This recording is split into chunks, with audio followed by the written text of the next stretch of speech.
Hello, everyone. Welcome back to the RationalInvestor.com Broiler Chicken Show.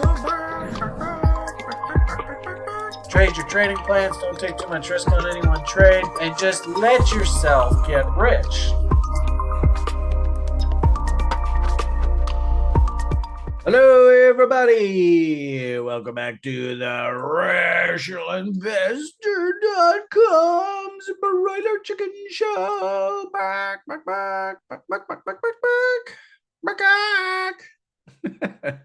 Actually, I think we already do an intro, so you got double intro there, didn't you? Anyway, welcome back to the frivolity. Never a dull moment in this crazy ass world, though. Hey, holy moly. Hope you all enjoy the offering here today. I'll do my darn bestest to try and be as PMAE as possible. And if anything, probably we should all be kind of conservative here as we work through the beginning part of 2025 here. Have done lots of rants and stuff about things like January barometers. And as well, what feels like kind of like crypto is maybe even replicating what it did last year. We'll see how that goes. And then, of course, we have a very, very big celestial event coming up here in the middle of March. And actually, I even heard, although I pulled up my celestial map and I couldn't see it to save my soul. And I'm not quite sure why the public is doing this, but I even heard somebody who's not really astrologically motivated saying that 7 different planets were aligning here at the end of February. And I'm like, how on earth did they come up with that conclusion? But I do understand. Well, we've got the eclipse window coming up here the middle of March, and some of the planets are actually transiting from one constellation to another constellation, which in itself is kind of like not necessarily a conjunct or an opposition kind of energy thing, but just a kind of stopwatch in the sky. And it appears, if I understand this silly human experience correctly, we basically are on a very almost set path in the circular fashion. And if you think about like the seasons of the year, winter will not come directly following summer. There has to be a fall. Summer will not come directly after fall. There has to be a winter, and then there has to be a spring, and then summer comes. So in a weird sort of way, a lot of the events that you see happening around our society, especially, the silly sicknesses and stuff that pop up about once every 100 years, the Great Reset with the financial system and the way the bankster crooks F us over on a consistent basis, century after century after century. My one might even argue the wars that were sort of manufactured here over the past few years, falling in line with sort of our centennial, 100-year war cycles, those kind of things. And unfortunately, this is a window here, the 2020s, where we have like literally 6 different massive celestial events all happening that happen like once every 1,000, 5,000, 10,000 years kind of idea. Where we had like Jupiter, Saturn, Pluto, Earth, Sun, all of them all lining up perfectly, and all that kind of fun talk, all of that happening all in this one decade, which of course makes our lives rather stressful. So it's probably in your best interest just to play it cool here. And if anything, I did notice a week or two ago, the emotional state of our society just went through the roof. And actually, I was driving back from California, had just an absolutely fantastic time with my American brethren. Got to tell you, I really, really enjoyed my time with all of you down in Sacramento, and my gracious host there, Adam, over there in the lounge. Just absolutely beautiful person. Great karma. And I still hear Max barking at me in my sleep, though. But and then of course Zach over in Hawaii, absolutely gracious host as well, and his whole family. Beautiful people. Really, really enjoyed myself. Then, like literally, as I was approaching the Canadian border, I drove from here down to California because Brian's a nut job. And I was like, in fact, I had a really interesting evening in Oregon. I can't even remember the name of the beach. Some funny beach on the coast of Oregon, right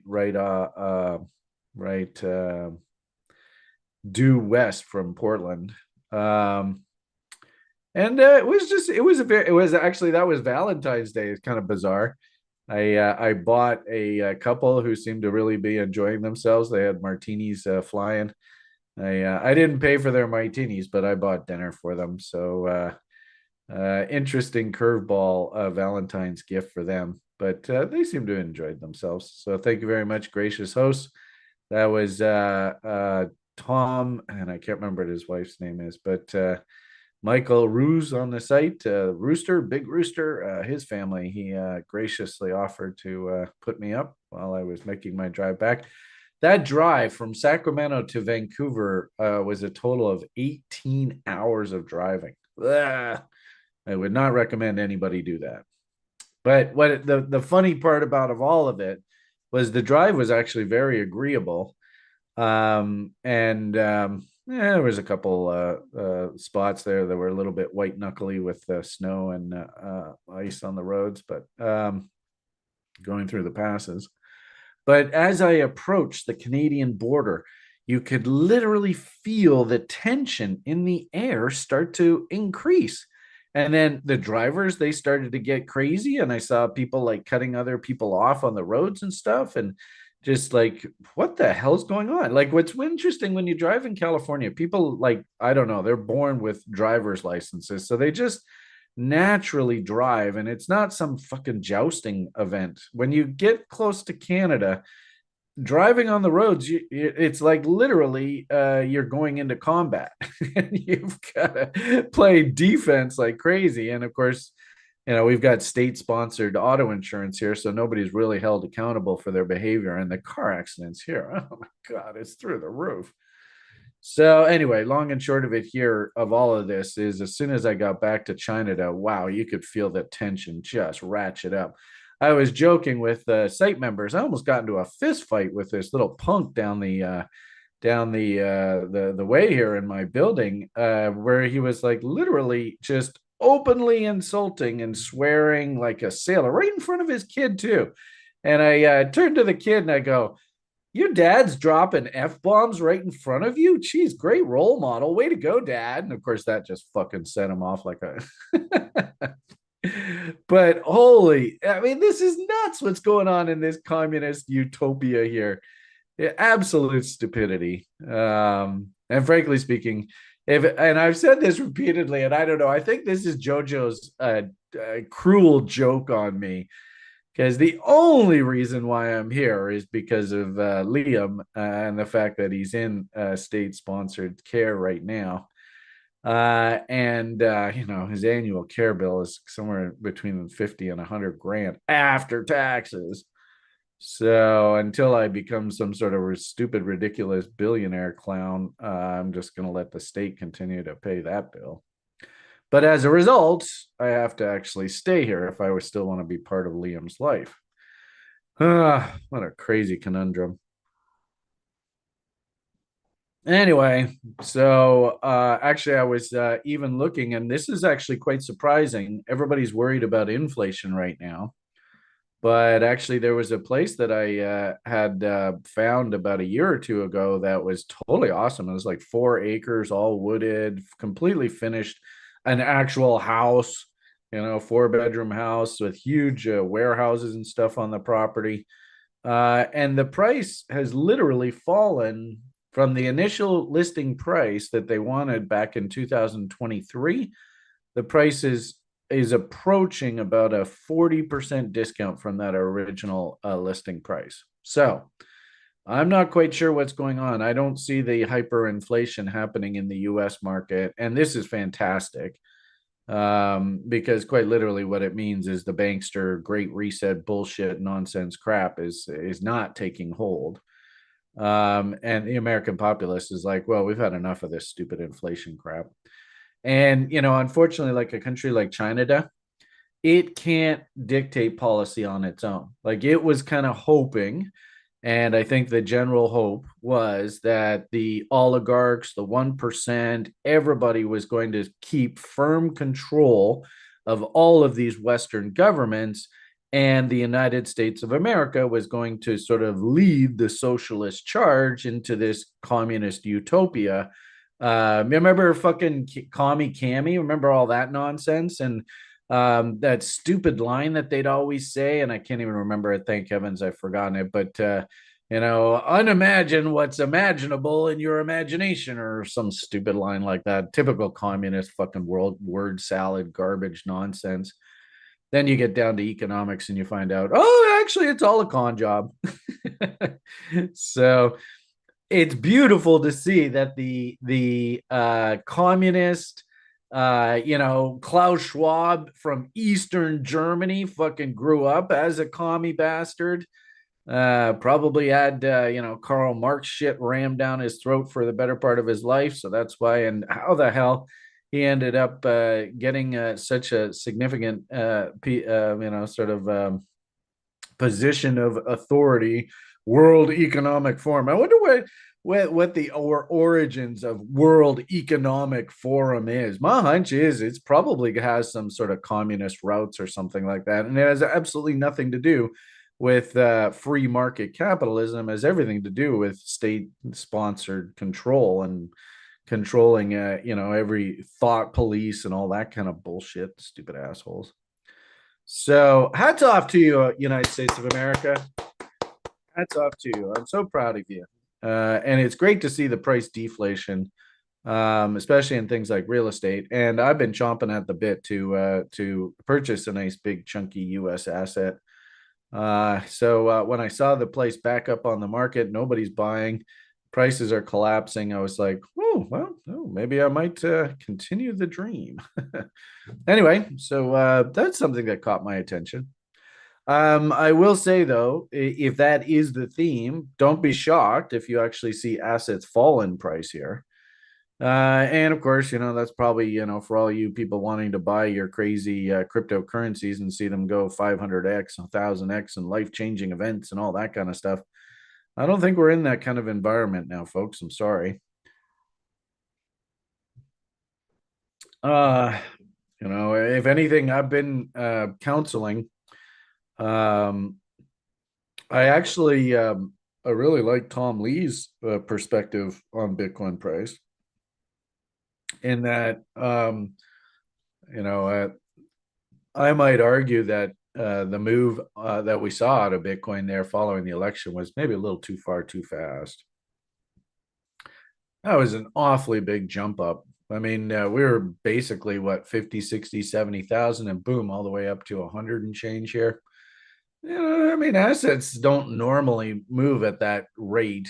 There's supposed to be an old adage, WD Gann, $1 of price movement for 1 unit of time, and that should create like a 45-degree angle on your chart. So if you see prices moving up at this kind of parabolic rate, that's not a 45-degree angle, right? 45 degrees would probably be something along these lines.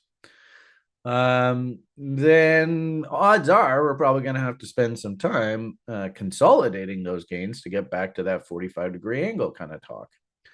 And to all intents and purposes, I think that's basically what happened last year. And remember we had those silly Gucci sweater wearers. I wonder where that guy is now. They all had to sort of, be put back on the back burner and, told to calm down, and probably, those they got out of the business of teaching courses on how to buy Bitcoin. But heading into the election, interestingly enough, from setup perspective, what we teach at TRI, we did have a cascade of 3 higher lows. which actually came in right off of the bot entry level. You can't quite see it on the screen here, but that is the bot entry level for that particular setup. And interestingly enough, all we did was we just ran right up to the bot target. You can see bot target hit, and we stopped. I mean, it's almost kind of funny how kind of cliche all of this was. And then, the level oneers, they were trying to, they were being introduced to fibs and extension studies this past week for trade location. So I was trying to convey the idea of parking garages to them. And actually, if you just take apart this chart and just put it all nice and neatly and plainly in one image, actually, I thought this was actually a pretty good image. I shared this with the group. Let's see, where are we? I can understand looking at this with all these gazillions of different lines. It's probably a little bit confusing. But to all intents and purposes, I think actually this is rather orderly. Although, where did that? Oh, you know what? I think fudgesicles. I posted the chart in the actual hangout, not in the room. Oh, what a knucklehead. All right. Yeah, I don't see it in here. That sucks. All right. Let's see where. I might, because I think I did it on my laptop, which means that this might not work. But let's go back over here and then let's see if we're really lucky. I think I even did it just blah, blah, blah. Actually, don't really need that. No, darn. Not lucky, but here, we can probably do it pretty quickly. So, and what I was measuring was following the actual Bitcoin ETF launch, which I think was a pretty important event market-wise. And that was, where are we here? That was this pivot right in here. Because I do think that once that ETF was listed, they were not going to let price of that ETF go negative. So I think, at least for now, my hunch actually, ironically enough, if you want to use a benchmark, a framework, my hunch here is that's probably the correction window for this coming bear market, which should happen probably the end of 2026, beginning of 2027. You're probably going to see Bitcoin prices back here at this 30,000 mark. And actually, it's interesting there because usually Bitcoin likes to correct a good 80%. You can see, let's change this to a regular chart so you can see this. What was this correction? Actually, this is kind of a fun way to do TA. Kind of screws with this sort of classic way of doing technical analysis. But you can see here, we came all the way down to, gee whiz, better part of like 90% correction, eh? There's 88, there's 78, so call it 80, 85%, somewhere in that area. You can do the same thing over here. Let's go like, oh boy, how big was this move? There we go. Shrink that down. And you see, come on. All right. Our correction, 78.6 to 88.6. Oh, look at that. Another, let's call it 80%. Hopefully you're seeing a bit of a theme here. I suppose we could even BTC. How do you do the index one? There's like a Bitcoin. Maybe this is it. All-time history. Hey, there we go. Cool. So we can do here, right? This is going way back. Anybody who's involved in Bitcoin over here, you're a billionaire. And why the hell are you listening to Beamish? But you can see same sort of idea. There's 80%. There's 90%. Oh, geez. Oh, 90. And also, too, this is a good analogy that the more speculative the asset, usually the deeper the correction. So back here, Bitcoin was entirely just total spec. And as a result, you actually have a much deeper correction. But anyway, so the point here is you get the idea. Usually this thing likes to correct. Let's call it 80%. Keep it simple, stupid. Let's not overthink this. How about this one? Let's see where we go here. So there's 80%. I think we showed you that a few minutes ago. So you get the idea. So the point being that if I'm thinking that this is our correction window, and I don't think they're going to let the ETFs actually go negative, I actually like that as a floor. So if we think about it that way, which is a little bit different than most technicians, but maybe we use that as the base. I don't know. Where is 80% correction that lines up with that window? Kind of looks like somewhere in there, right? So what is that? And I am hearing a lot of people talking about 150 or so is sort of our anticipated peak. I don't know. I mean, Tom Lee has been suggesting that he likes 150, or excuse me, 250,000 as a peak here, but maybe it actually is in our best interest to temper our bullish enthusiasm once we sort of hit this 150 level. If you get some sort of insane blow off top, okay, fine, so be it. But I am hearing a lot of people sort of talking about how, well, maybe somewhere just north of 100 G's is our ultimate peak here this cycle. I do like the idea that that subsequent correction should, if we do 80% correction, well, that makes sense. 150,000, right? Obviously, 80% of that's going to be 120,000 discount, or basically bring the price back down to 30,000. I actually like that. That's not outlandish. I suppose we could also do things like AEB. So this would be our bot setup. So we'll go bot setup. Did 33% correction? Yes. No more than 66? Correct. This is kind of dovetailing what we did with the level oneers yesterday. Hopefully you can understand this. There was our recent bot objective. So boom, boom, boom, boom. And sometimes these things actually can do things like alt ABCDs, right? So your classic ABCD is symmetrical. It looks like that. A to B, C to D, very symmetrical. What have I done here? There we go, right to there. And that's where it hit, but you get the idea. It should be a symmetrical image. Is that Tron? Yeah, okay. Doesn't quite look symmetrical, does it? Anyway. Sometimes these D's can be all the way up to 1.272s, and sometimes they can be all the way up to 1.618. So that's actually totally normal. It's not outlandish at all. And then what I would say is you're just even this price action alone, right? We can go A to B. So that same sort of logic. And I don't know what the extent of the correction is right now. But if we start thinking confluence, and level oneers who are watching this video right now, this was the main drive that I really want you to take away from this when we're thinking trade location, is we want to think confluence. We want to come up with studies that all seem to suggest that, hey, this is an area we ought to pay attention to. So I don't know how deep this correction is, but if we just ideally for this to be a bot setup, we want to see at least 33, and this high here is slightly higher, so we can go there to there.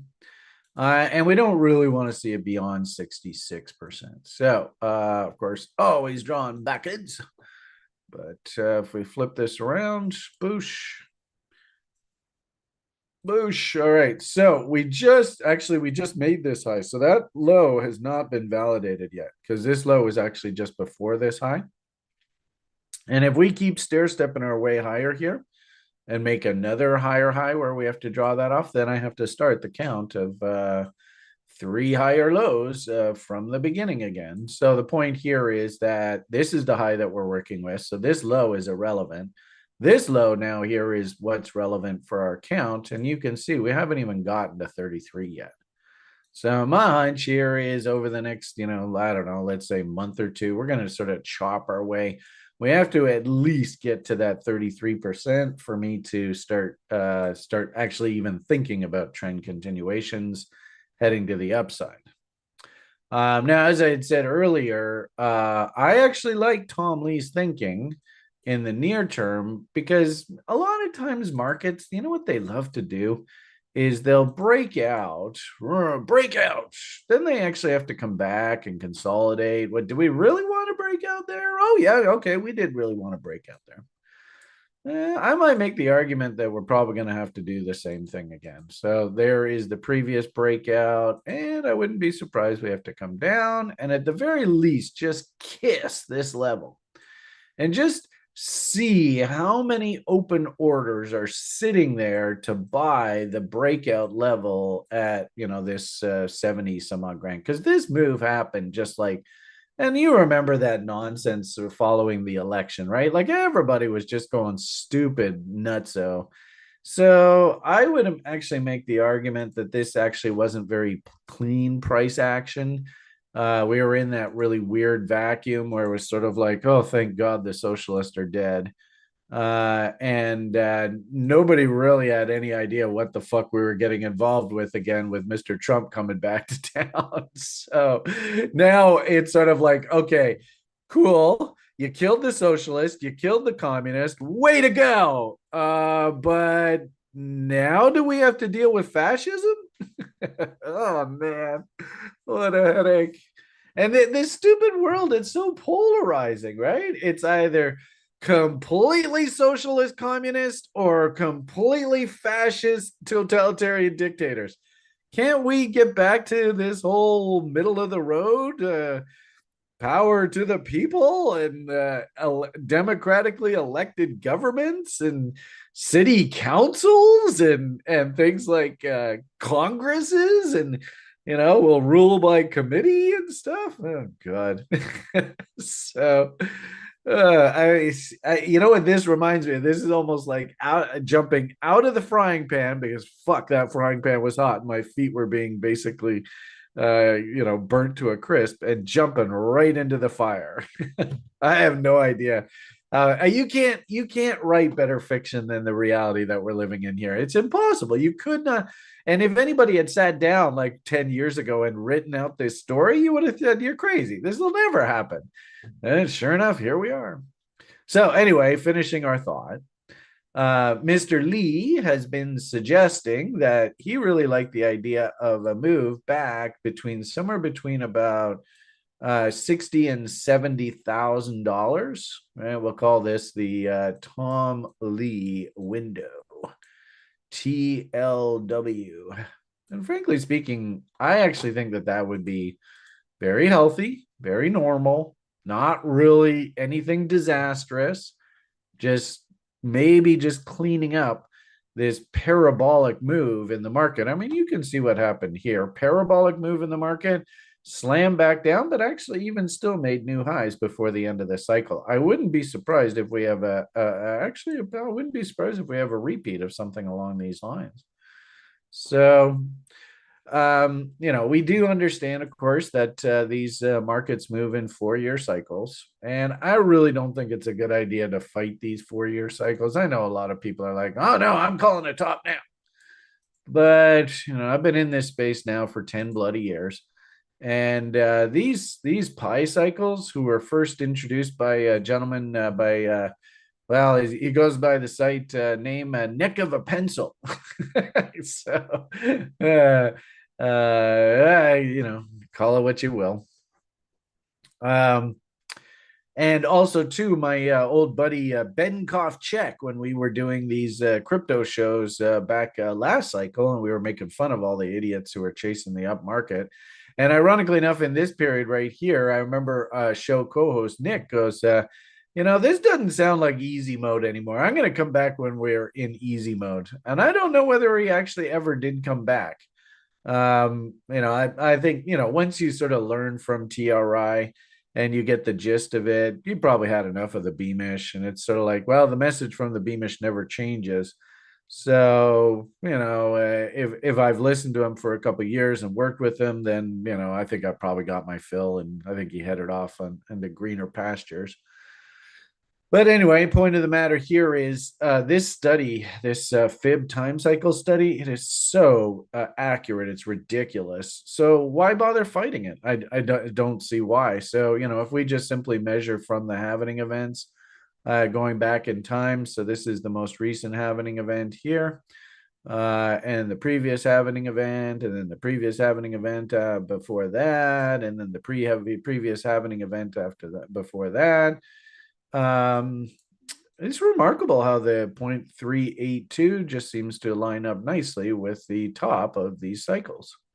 So who am I to fight this? I mean, it doesn't seem realistic. It doesn't seem logical to fight this in my eyes.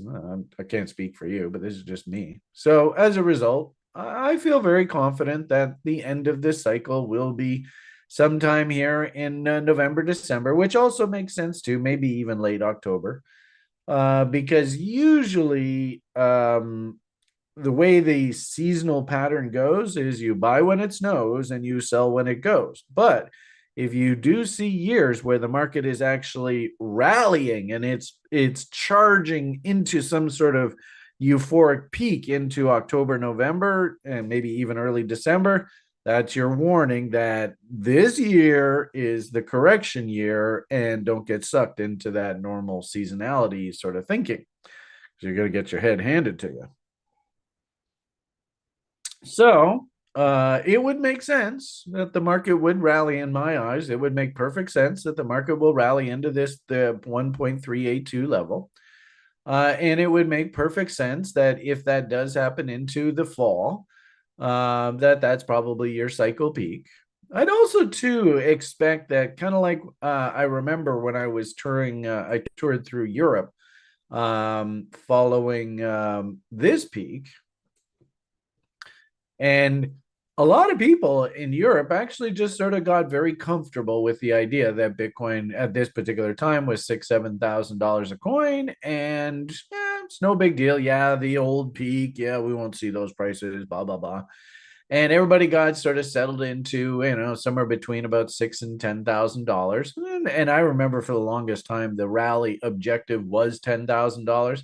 So the fact that we went up to the better part of 20, this was, of course, Donald Trump's effect on the market. And I think that you're going to see the same sort of thing this go round as well. But the point I guess I'm trying to make is that the market following that blow off top got sort of comfortably in a trading range. And then I remember distinctly, and this is what usually happens in that October, November, December, is you usually get a nice big punch in the nose, and that actually marks your seasonal bottom. Buy when it snows, sell when it goes, blah, blah, blah.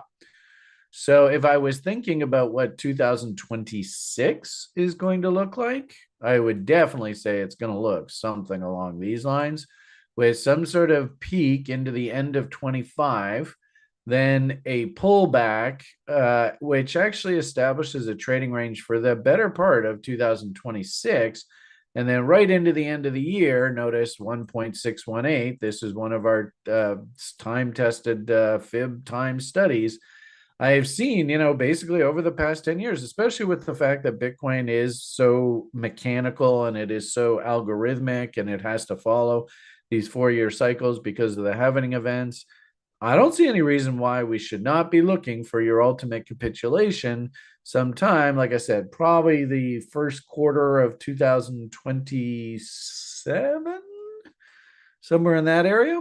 And then we start the whole damn thing all over again, putting in a base through the early part of 2027 and starting to work our way higher as we get ready for the halvening event, which I guess should happen 2028, somewhere in that area. Anyway, we'll cross that bridge when we come to it. So the point of the matter here is that basically you are here right now. We have the rest of this crypto summer ahead of us. But I tell you, once this peaks, at that point, I will basically be like, well, let's leave crypto alone for the next year or two, as it has to clean itself up. So ironically enough, through the tumult that you hear right now in the marketplace, eh, it's not really anything outlandish. Um, I actually have this is the 2016-17 bull market sort of overlaid from the halvening event and how it behaved through its March higher here. I mean, obviously history doesn't repeat itself exactly. You can see we did have to correct last year, probably a bit more statistically than what that 16-17. Then we actually played catch up to get back above this cycle. Could we play a month or two here along the lines? We dip back down and start to form sort of a base. Then we get ready for our next rally up here. Sure, I don't see anything wrong with that. It seems perfectly realistic. And the fact, that just even here recently, we've gone and made a new high here. To me, actually, that's kind of like at worst, this is making like a head and shoulders pattern. But if that is a head and shoulders pattern, then by definition how big the correction is going to be. And again, this speaks to the concept that we were trying to teach you yesterday with these trading ranges, and the parking garage concept, very much like the parking garage worked its way to the upside there. Did I have that on there? Yeah, I guess that was there, but I guess I didn't draw the parking garage. So the parking garage goes from here to here. That was the ETF event. I think that was a pretty significant ETF market-based event, in my humble opinion. Remember, Fink was barking about how he wanted his ETF down in here. The ETF came, the market pivot went straight up. So I think that this is a trading range. And if we just duplicate that range to the upside, I'll go extensions. Boosh. All right, there is 200%. And this is that parking garage concept that you saw on the other chart right up in there. So I like the idea that you might even argue there was probably a parking garage that took us up into here.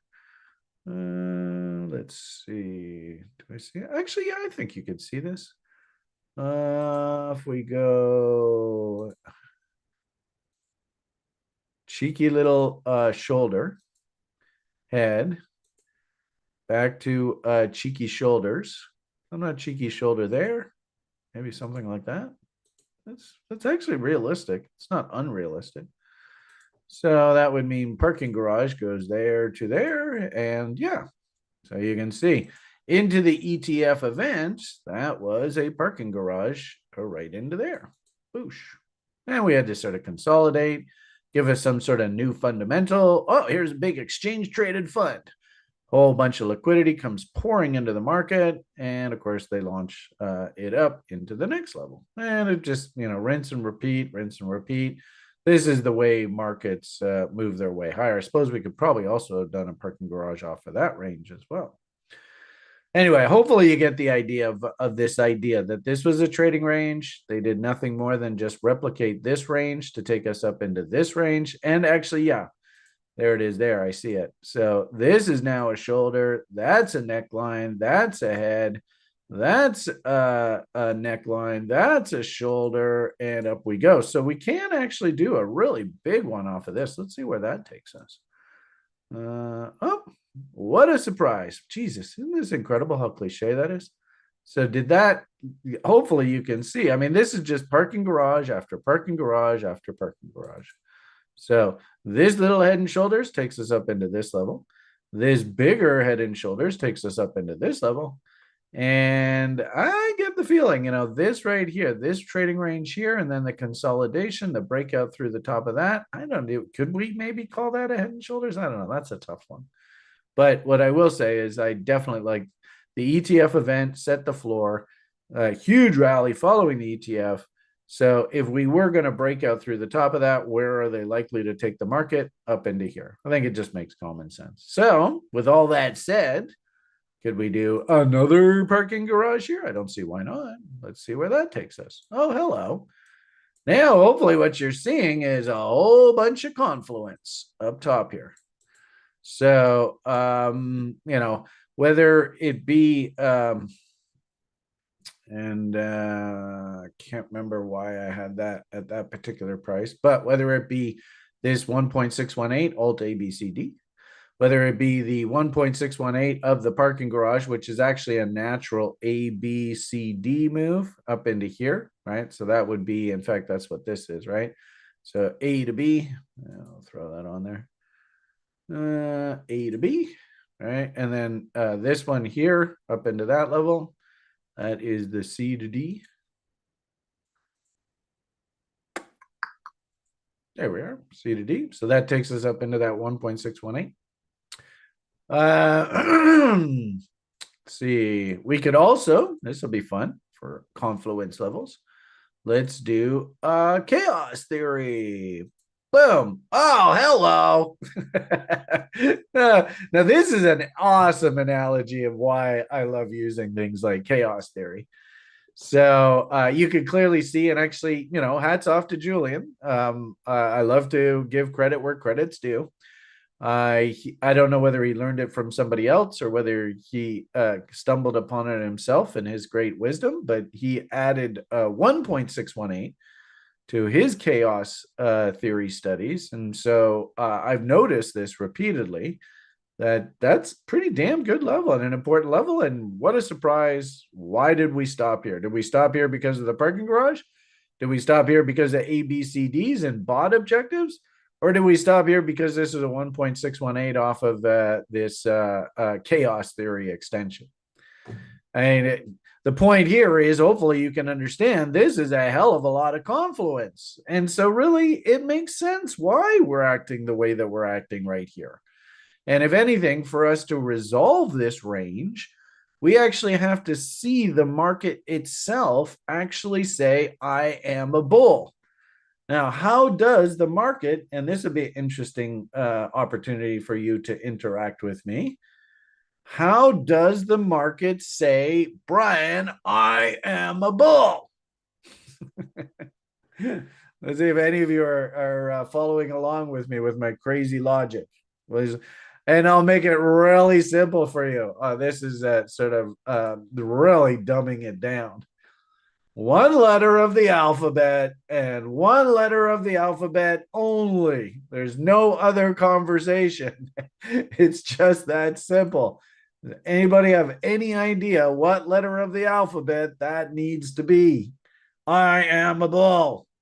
Thank you, Flores. Flores wins the yeah, that's going a little next step there, Adam. For the purposes of this public conversation and talking just simply about price charts and price action, yeah, a W. You just got to show me W's, right? I'm from Missouri. Oh God, now there's all this kind of talk. I wouldn't really. I appreciate Devin Tour Sir 631. I appreciate all of that nuance, but let's just keep it as simple as possible. Really, and this is the whole point of the bot, right? Ironically enough, Gucci sweater wearers. God, that was embarrassing. That guy. He literally came in here. Do you see W's here? I don't see any W's here. And yet, if you were patient and just waited and waited and waited, well, hello.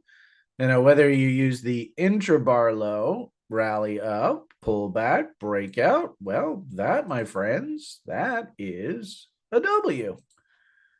All right, there it is, one W. Or if you wanted to wait for the clothesline, so be it. Down, up, down, breakout, that is a W.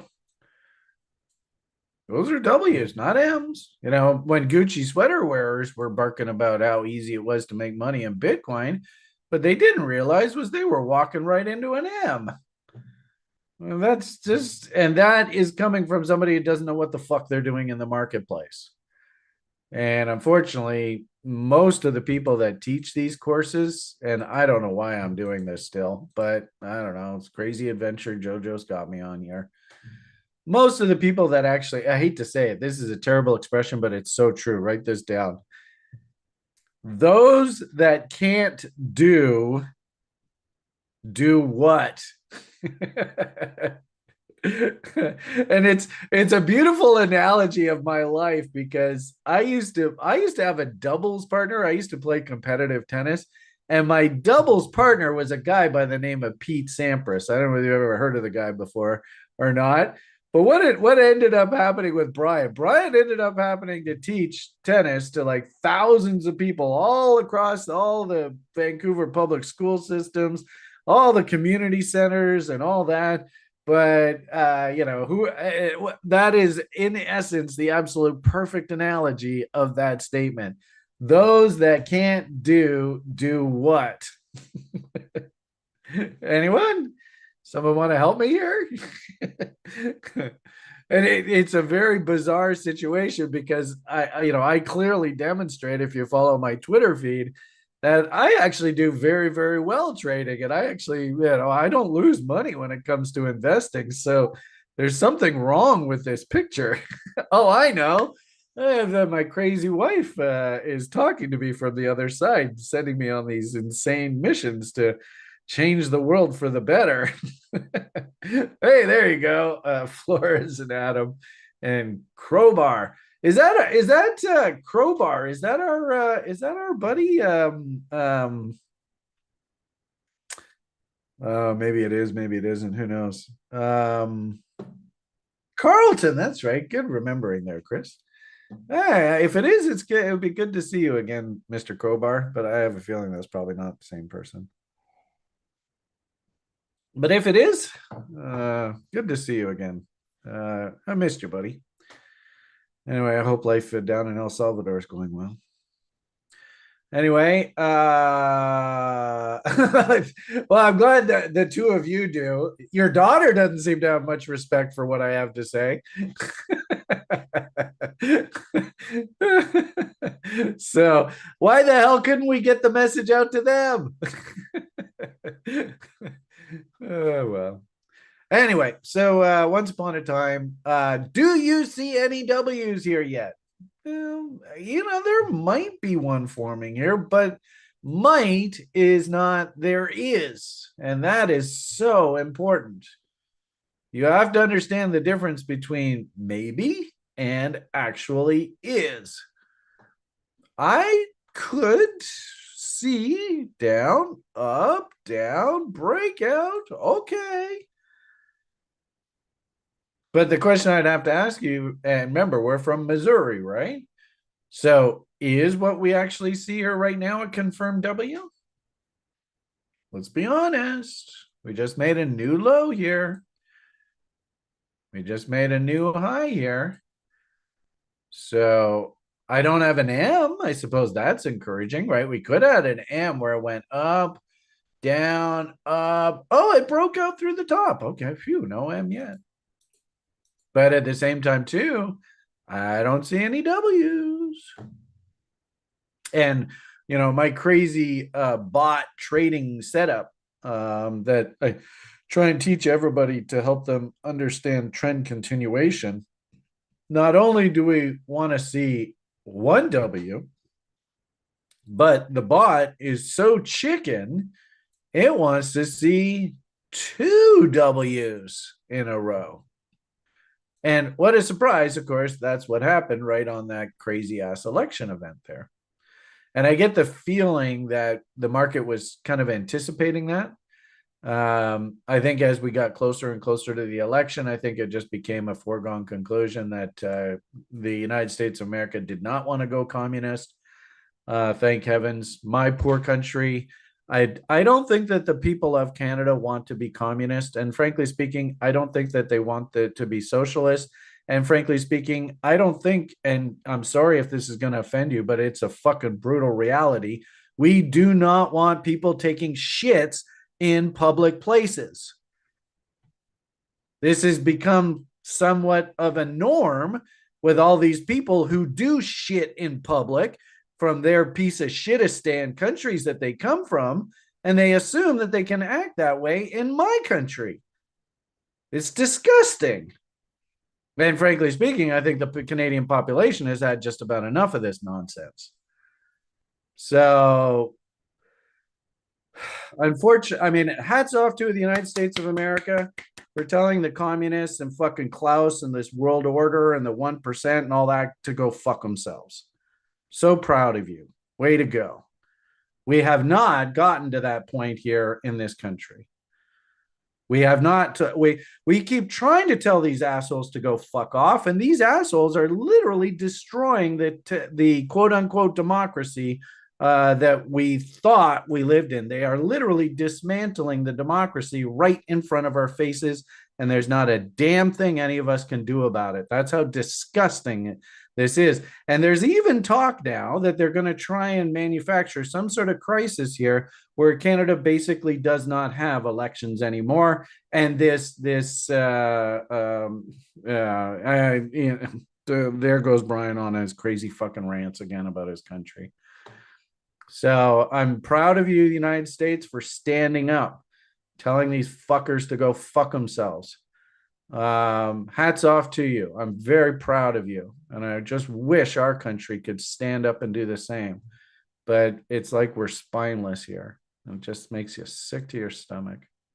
And I'm probably going to end up in some fucking jail cell because of this. Did I tell you this place in Chicago sure has got my attention right now? I tried to do a deal in Hawaii, but that landed flat on its face. But oh well, what can you do? All right. So back to our story. No W's here yet. We're trying, but I don't see any yet. Unfortunately, in the face of this, and I think I've said recently, my general feeling here is that we're just stuck in a trading range right now. And this thing's just going to bang its way back and forth in between the trading range. I could very easily see, notice last year they did this, and I think that they're going to do it again, where you have like a 2-week window, hint, hint, hint. We have a really big celestial event coming up here, the middle to the end of March. You guys have heard me barking about this plenty.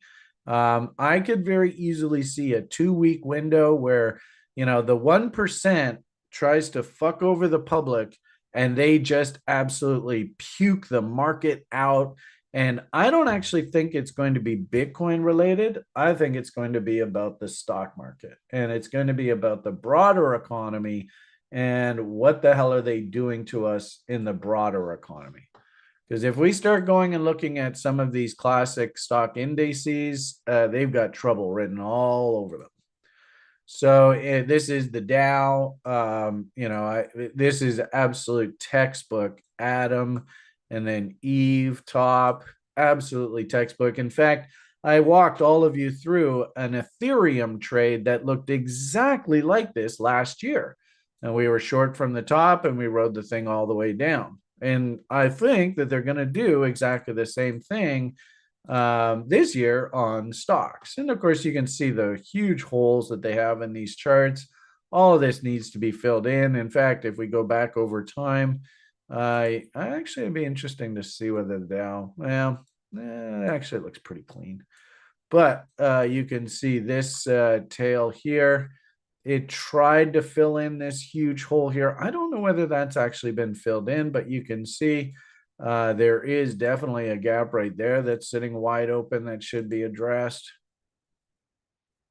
And so I guess my point here is I don't necessarily think it's Bitcoin that's going to be dumping. I think it's going to be the stock market and sort of the what I think Julian likes to call the legacy markets that are actually going to be puking out here.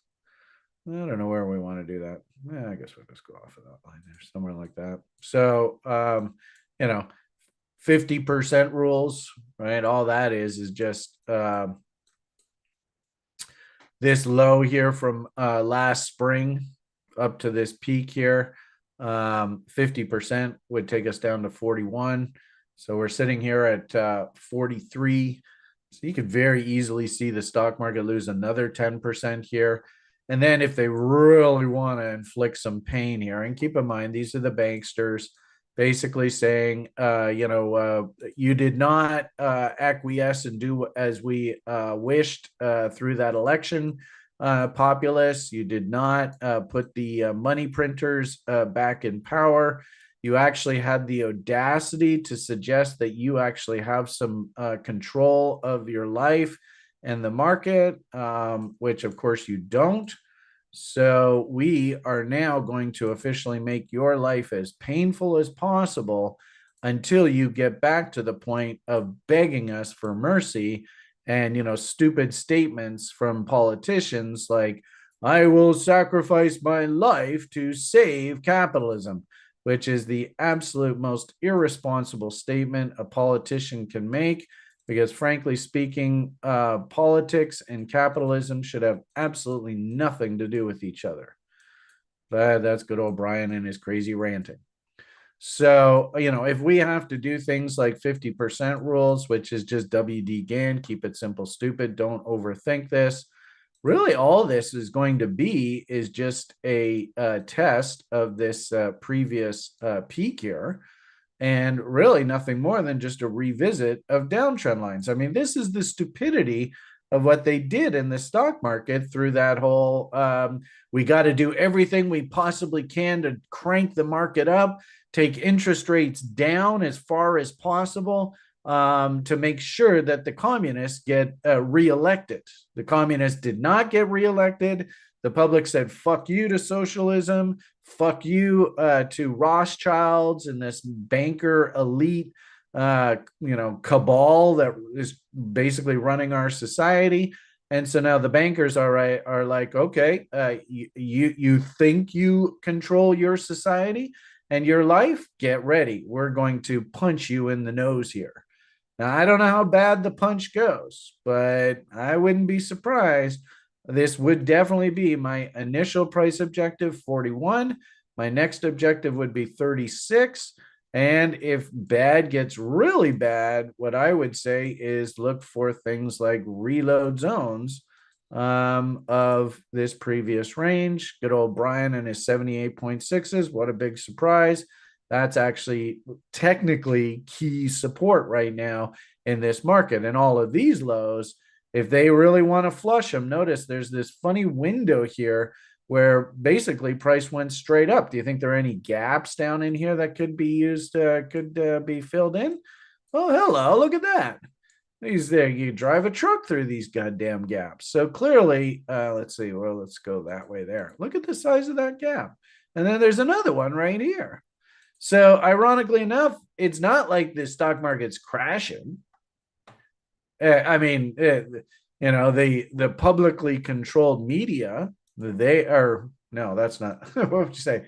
The privately controlled media, who definitely wants to send a message, get those politicians to the point where they say stupid things like, well, I will do whatever it takes to save capitalism in the market, which means we're going to guarantee a whole bunch more debt.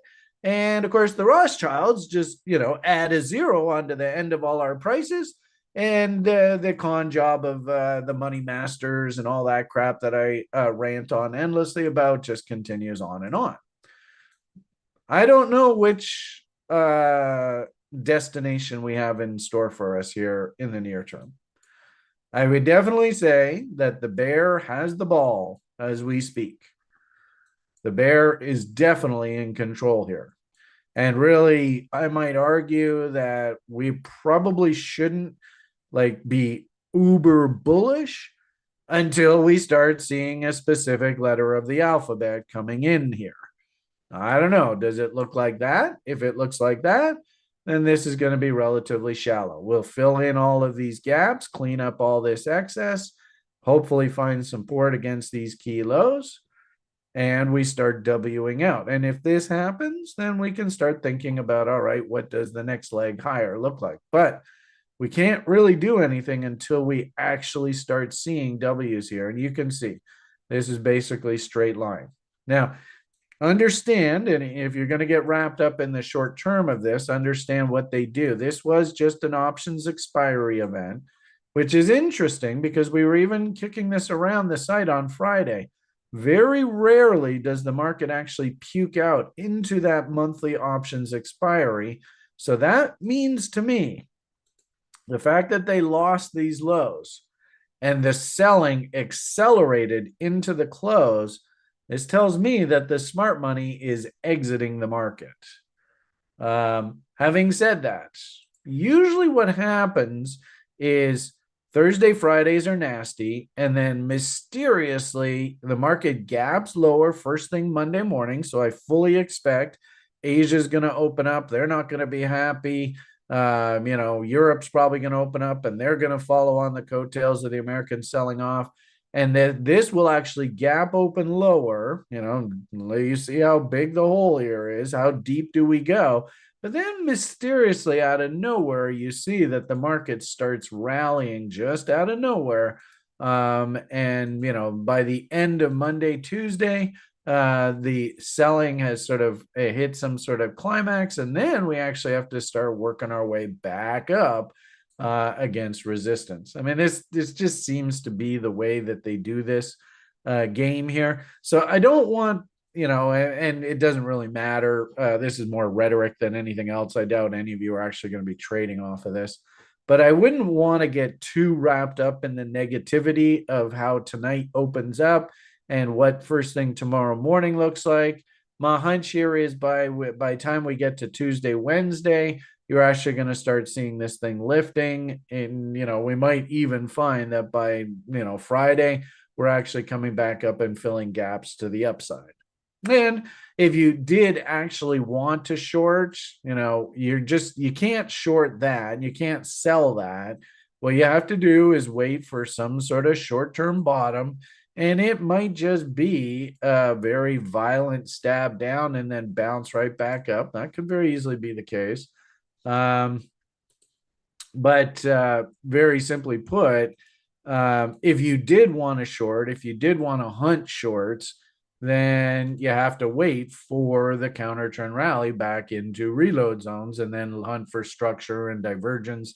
Very much like this. If you actually got wrapped up into the shorting of all this, well, you got your head handed to you because this is terrible trade location. So I don't see any reason why we won't do the same thing. So anyway, that's sort of what I'm thinking here. Just it's probably too late to sell. And as long as we look like this, it's way too early to think about buying. And if anything, the irony of it all is that I'm actually selling a lot here recently. So at TRI, and it's a little bit contrary because, of course, I'm not really the biggest fan of investing in China. And also, too, this is an interesting story about Jack Ma. I mean, where the hell has he gone? And a really good analogy of CCP and what totalitarian dictatorships do. Having said that, bought a bunch of calls, a bull call spread down here because, I mean, gee whiz, Brian and his crazy W's. If I see a chart that looks like that, I have to turn bullish. Anyway, this is probably a sad commentary on capitalism. Capitalism doesn't give a fuck about, social justice or anything like that. They're just ruthless money masters. Rawr. Anyway, blah, blah, blah. Bought the calls here, sold the position, 2/3 of the position here, booked a nice 20-30% profit. And now the question ultimately is, where does this spread trade actually hit our maximum take profit level? We're long the 110 calls, which is right in here, and we're short the 130 calls. So the maximum profit potential on this trade is $20 for that spread. And right now the spread is deeply in the money for both legs. We're just waiting for the implied volatility premium to bleed out of the 130 calls. Right now this spread's sitting, I think, at about $15 or something like that. But we bought the whole damn thing at like $2. So bought it at 2, sold it at 4, and now the free position sitting like 15. And this will just be simply sold as soon as this spread hits that maximum profit level of $20, and the order's already working. So we might even just be filled tomorrow. I don't know. We'll see what happens. So, I mean, long and short of it here is I'm taking profits. I'm not buying. I'm looking to sell, and I'm looking to take profit. And then another trade, and this one was in the newsletter here. Really good example of, I saw this asset and I still love this asset for sort of long-term holds. Just even recently, the 2020-21 peak, the stock here was, 60, $70. Took it all the way down here to 19 and change. So at this level, of course, Brian's getting all crazy. I want to buy, I want to buy, I want to buy. So we picked up the bull call spread. And the great part about these spreads is that all it took was this move here, which really wasn't that much, to actually double our money. And again, Brian's on the sell side, taking profits, got a nice 20-30% return on our money. And now we have a free ride on this thing going out into January of next year. But the point here is taking profits. And another name that I bought, but man, I'm really reluctant to take profits on this thing because it just is going crazy. But this is my gold stock proxy. I originally got back in here when it was a VCIM model candidate, one of the fundamental models that I teach people in our level 1 program. Then we had a bullish bot continuation pattern develop on a breakout through this double bottom. So I added a whole bunch more. And the silly stock, they actually came out with just an insane drill result, 132 grams per ton.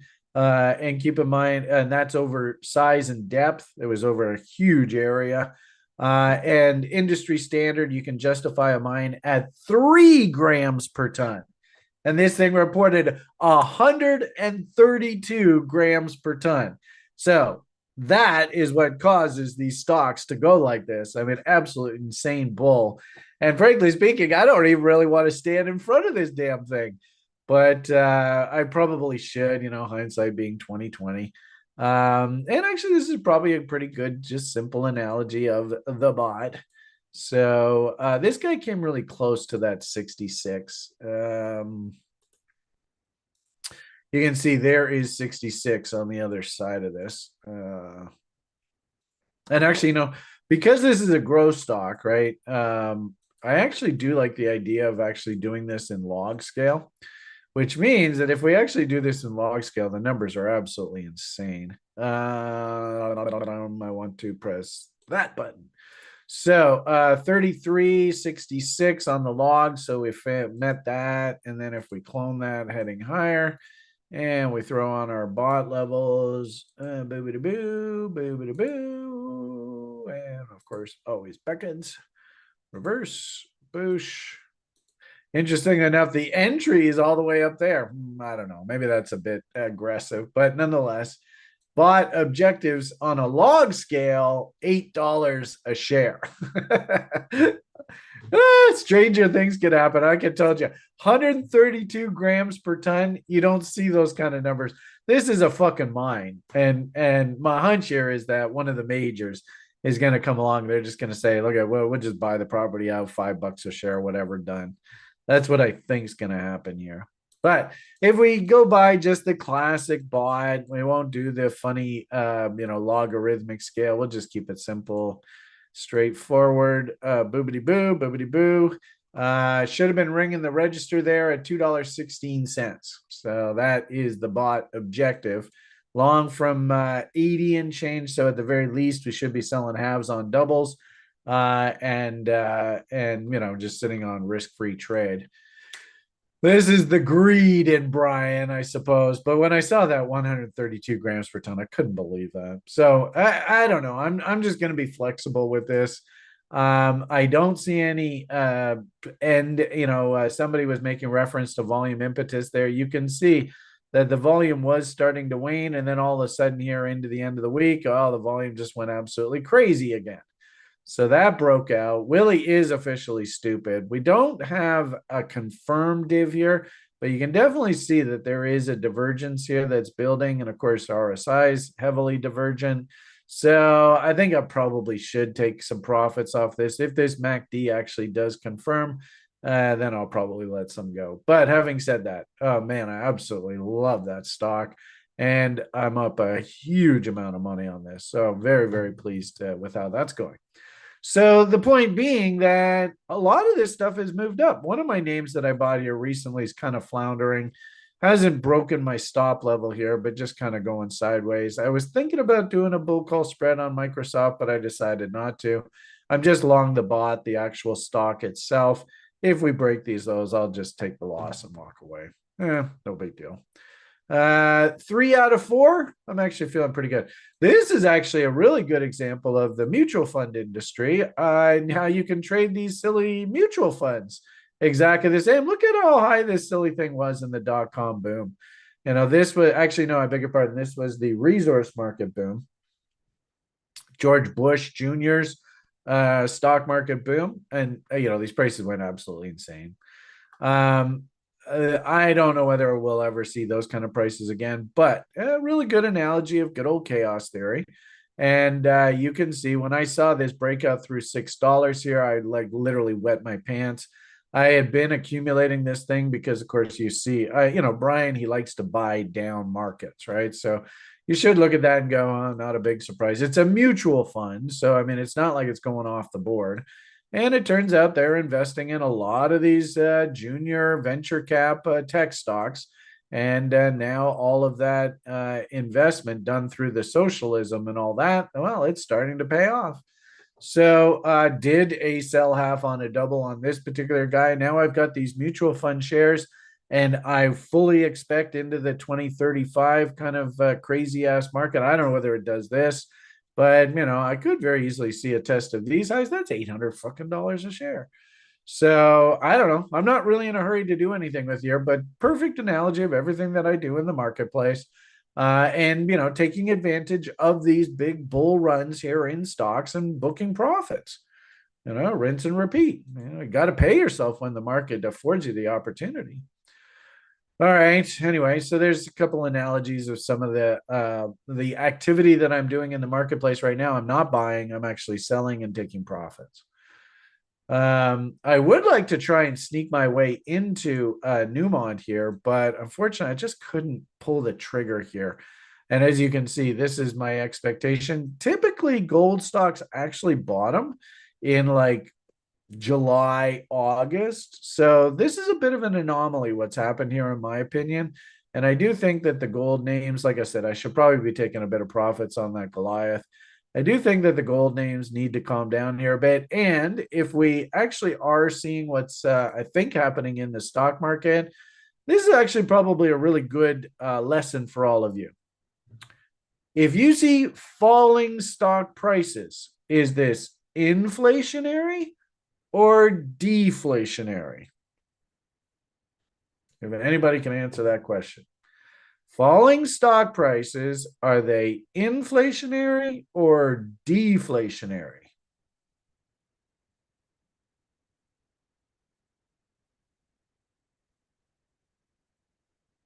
Anyone?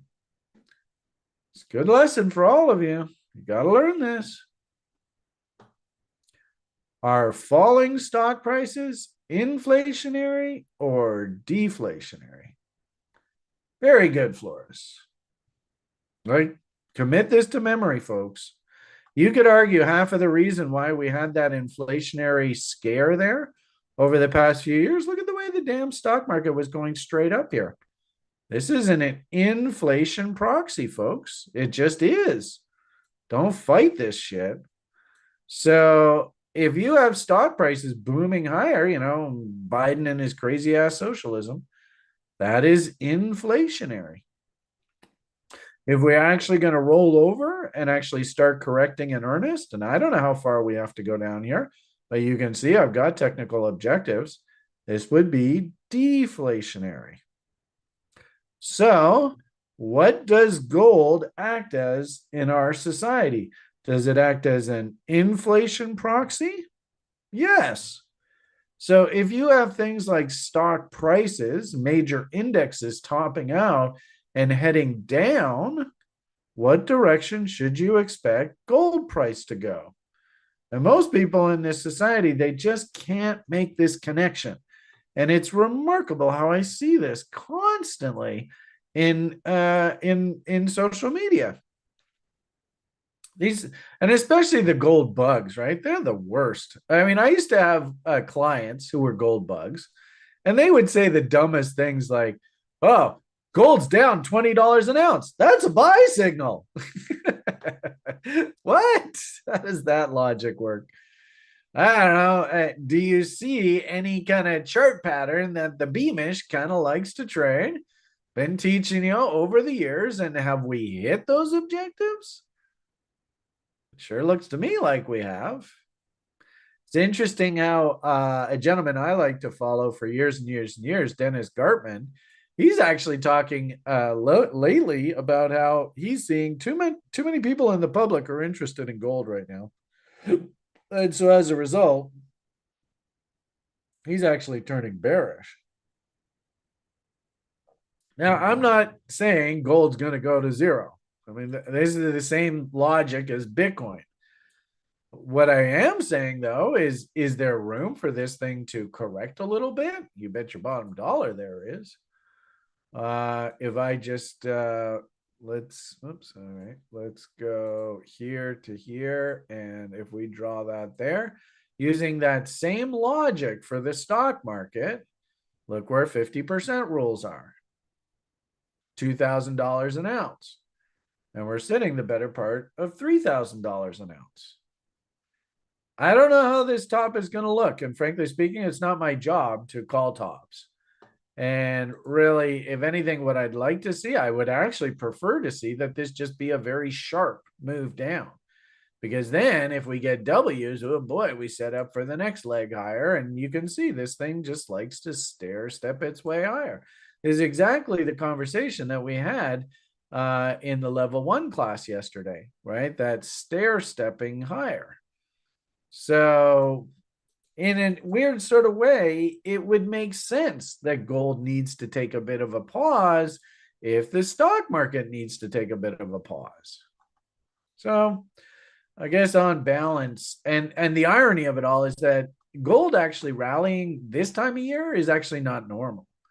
Usually, and hell, we don't need to fight this stuff, right? Where our job here is not to reinvent the wheel.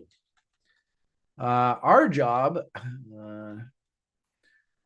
is just to simply ask, okay, what normally happens this time of year? What normally, and if we're interested in the market, when normally would it rally? And so, we pull up gold here and you can actually see the gold rally window starts the end of July. So here we are, the middle of February. Now, let's see if you guys can connect the dots. What market, okay, 2 questions. First question is, if gold is going up, which direction should oil be going? Let's see if you guys are students of mine. Let's see whether you understand this question and know the answer, because this is important. If you really want to be a trader, you got to get this shit down cold. I'm going to blow my schnoz while I wait for all of you answer. If gold is going up, then what direction is oil headed?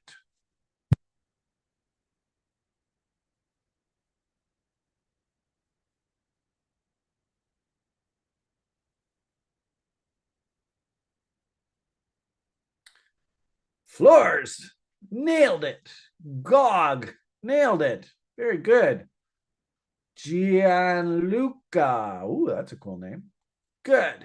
All right. So the point of the matter here is, if we look at our crude oil, you can actually see and now this is the important thing that you have to connect, because gold and oil move in opposites. So has gold been moving up recently?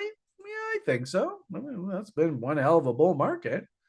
Well, what has oil prices been doing over the same period? Well, oil prices have been falling. Do you see that? Are you guys with me? Are you with me? Have a really peaceful afternoon and smiling hearts with Liam if you have your Sunday ride with old CDS's music and Liam's favorite hamburger menu. Right on. Thanks, MM. You're a sweetheart. And yeah, I would be remiss. In fact, look what time it is. Holy shit, I gotta get going here. So I guess the point that I'm trying to make here is that we know that seasonally gold is not supposed to be rallying right now, but what is supposed to be rallying? We come down to crude oil and oh, hello. And who can tell me, how does this seasonal story go? You buy your what market the middle of February? You sell what market the middle of May? You made money 9 out of the past how many years? All you aspiring commodity brokers, you should know how this sales pitch goes. Slackers. You buy your crude oil. And now you tell me, does this crude oil market look like it's trying to bottom? I think we've had this conversation today already. What letter of the alphabet do you see here? Looks like a big fat W to me. And where are we? Are we in that seasonal window? Are you supposed to buy your unleaded the middle of February? That sounds about right. And look how that oil market is setting the trade up here. Is this respectable trade location? Something about reload zones, Wyckoff checks. And what's interesting is you actually look at some of these oil stocks themselves, and further anecdotal evidence that, oh boy, things are going to get ugly. This is the January barometer, and you can see from about the middle of February right through to early April. Oh boy, we're in for a punch in the nose. The January barometer is not really saying too good. So, and what would be a reason why maybe the stock market's not going to be very happy? What is a reason why maybe consumers aren't feeling very happy? I don't know whether you saw the econs last week, but oh boy, U.S. consumer not feeling very happy at all. And of course, the banksters, they're going to make our lives extremely difficult because you, American citizens, congratulations to you, American citizens, told the banksters to go fuck themselves. Having said that, it's going to be a bumpy ride, folks. Don't get me wrong. Banksters are not going to just roll over. This battle is far from over. And, January barometer kind of thinking, what would cause this? And I think the answer is, what happens if we see energy prices go a little bit crazy here? And I don't like the look of this. This to me has got trouble written all over it. And if we think about just simple 50% rules going the other way, and if I wanted to short crude oil, where would I want to short crude oil? Well, you can clearly see there is the 50% rule. So we didn't quite even get up there. I could very easily see us work up here. But you can see where horizontal support and resistance is, that high there, that high there. There is actually the original technical breakdown of the crude oil market. That's right up there at $82 a barrel. So if I was sitting on the sidelines and I was looking for places to have money working in the marketplace, I think that the oil market is extremely underappreciated right now, underloved. Nobody wants to be long. Everybody and their brother is long gold. And I don't know, who can tell me? This is a weekly price chart. What is the name of this candle pattern that's actually on your screen right now here? It has a very distinct name in Japanese candlestick aficionado. It's not a key reversal, so don't jump the gun there. But if we trade through this low, and this is a weekly candle, if we trade through this low, that in itself is a sell signal. And probably if we change it to a daily chart, well, actually not quite. We did make a higher high. But you can see, look at the gap right there. Look at these gaps right here. Look at this gap right here. I could very easily see Newmont here actually have to give back a big chunk of this rally here as oil works its way higher. And then conversely, how do some of those oil stocks themselves look like? Does that kind of look like the letter of the alphabet that might get us excited about being long? All right. And, we could do a Foggenbaum off of this. I think this is Warren Buffett's favorite oil stock. There's Julian's technical level. There's Brian's sort of knee-jerk first stop target. And, of course, if this market does get going really crazy, Well, there's 4.669 sitting basically up against the old highs. I don't know whether we can get up there or not. My hunch here is that we're probably going to rally up into this trend line resistance. So like somewhere up in this area here, probably play with that 2.618. But, that I do think that there is a rally in energy coming here, which, I've talked to you at length about what energy prices do to purchasing managers' budgets. So if energy prices are moving higher, then that means they have less money to spend on things like Microsoft software and all the various different tech gadgets and stuff that could make the workers more productive, but they got to spend money on fuel for the gas tanks and electricity and all that kind of fun stuff. So, interestingly enough, from a seasonal perspective, this sure looks to me like it's lining up for a very typical buy the middle of February, sell the middle of May. You made money 9 out of the past 10 years. How about I don't know. How about Exxon Mobil? That's a pretty big oil stock. Let's see what it looks like. Oh boy, can you see the W's? So as long as you see these W's, I think you have to be very cautious here of things like tech stocks and the broader market and all that kind of fun stuff. So W's there. Well, the oil services stocks, they should be interesting to look at. Things like Schlumberger. Yeah, there's a W right there. Down, up, down, breakout. So that's working higher. It's not the cleanest of charts, but it is Wing there heading into February. Halliburton, good old Dick Cheney's proxy. Ooh, interesting. Halliburton looks a bit cheap. Yeah, any kind of buy signals, there's probably a trade to be done there. Wow, look at that guy. Huh.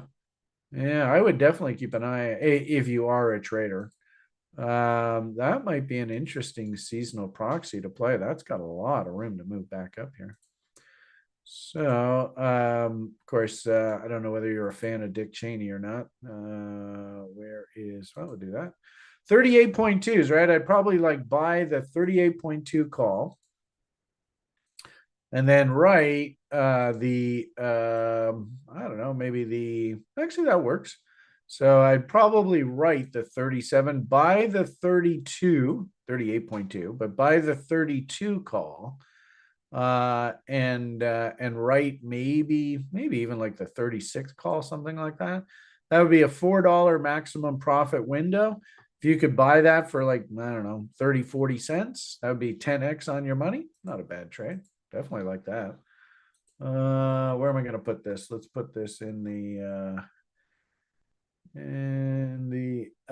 SOF club. Where are we here? Secret options formula. So there's definitely a trade that the gang will be considering here in the coming weeks. That looks like that's got money written all over it. Okay, I got a half an hour left here until I got to hop. So I suppose we can start circling around and addressing questions that might have been asked by people. There's the AMA document, and I do see people posting in the lounge. I don't see. Okay, what's this? Looks cozy. What's that? Oh, yeah. I noticed, and the irony of it all is that, and this actually would be a good analogy for you. Can anybody tell me what the name of this is? What is this? What is this? And this is for YouTube people, and no TRI vets are allowed to answer this. If you're a TRI vet, if you're just watching this on YouTube, maybe the first time, what is this image? This was, I think, my sort of the first sort of official cycle that I was in Bitcoin. It was a scam. The coin went absolutely to the moon and then absolutely collapsed, and it was total destruction.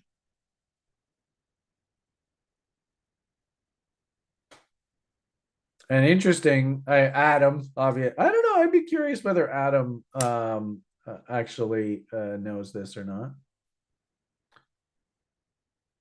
So, what I find interesting is that sort of relatively new people to this space. I saw these kind of comments being posted on social media from this idiot. I mean, he's a great orator, and of course, if you're going to get into like some verbal jousting match, he's probably going to win. And he's really good at working the social media angle, and you see all the followers here, but he can't fucking trade his way out of a paper bag. Luna. No, that's 2 cycles later there, Gianluca. Gianluca. Bickett! That's 3 cycles later. So fascinating. And Adam died. Look at Adam's just chomping on the bit here. And if anything, what a perfect analogy, right? None of the people in the public have any fucking clue what this is. And yet this is exactly the same. There's no difference between this and this idiot here coming in and bitching and complaining about, Keanu West and his coin and all that. And then what I thought was amusing was looking at the replies from this guy's post. He somebody had said, well, at least this guy didn't rug us like you did, kind of idea. This guy right here, yeah, at least he didn't scam his followers like you did. But these people are acting like this is something new, and yet this is actually business as usual. There's nothing new going on here whatsoever, folks. Nothing new at all. And I'm sorry, these people who are bitching and complaining like there's something out of the ordinary going on here. These people and this guy, I don't mean to be rude, but this guy's a sucker. He just doesn't understand the way venture capital works. There's nothing new going on here. And no, Bitcoin's not going to zero. And yeah, there are going to be horrific scams and scandals. This is venture capital. It is what venture capital is all about. And these people will never get the message. Right. And it's kind of pathetic watching them do their stupid dances. And they act as though, well, I'm super important and I'm a celebrity. So obviously, what's happening to me is unique and different. And nope, sorry, you're just another sucker like every other cycle. And ironically enough, this scandal happened just about exactly the same point in the crypto bull cycle that we're in right now. But this was back in like 2015, 2016. Not much difference. Nothing changes here, folks. So don't and if you don't know what this is, then maybe you ought to take some time and actually educate yourself about this space before you actually go in and start risking your hard-earned money. Because these guys here, I mean, this guy, no offense, he's probably going to take offense. This is the absolute worst person you could possibly follow for quote unquote investment advice. And I've even tried to reach out to this guy in years gone by and say, you know what, why don't we school you and teach you how to play this game correctly? And I hear nothing back from them. I mean, they're not worth my time and effort to even comment. But I did actually reply back to this, and I just simply said, my comment back to him was, the more things change, the more they stay exactly the same. But I actually deleted it because I don't want to get involved in all that Keanu West and all that nonsense with these people. They have no idea what the hell they're doing when it comes to actually managing money. All I did was I just posted to myself, just remember what this is. And if you don't know what this is, then get your ass into TRI and let's actually teach you about what this industry is really like. So anyway, I guess that's a closing comment here for you today. Now that AMA document, I know Chris usually sort of is like, hey, Brian, we got a couple questions here, but unfortunately, Chris had to take off here. and don't have them here at my side for this, so a little bit sloppy here today. If there are questions that I just can't get to, so I've only got about 20 minutes time left here, then we'll circle back around. We'll do the Q&A through the broadcast tomorrow. And keep in mind, Monday, Wednesday, and Friday, I do this exact same broadcast for the site behind the paywall. So if you enjoy these offerings and you enjoy my perspective on the market, maybe consider joining the site. I don't think we charge a hell of a lot for the basic site package membership. And you can always come on for 30 days and kick the tires, and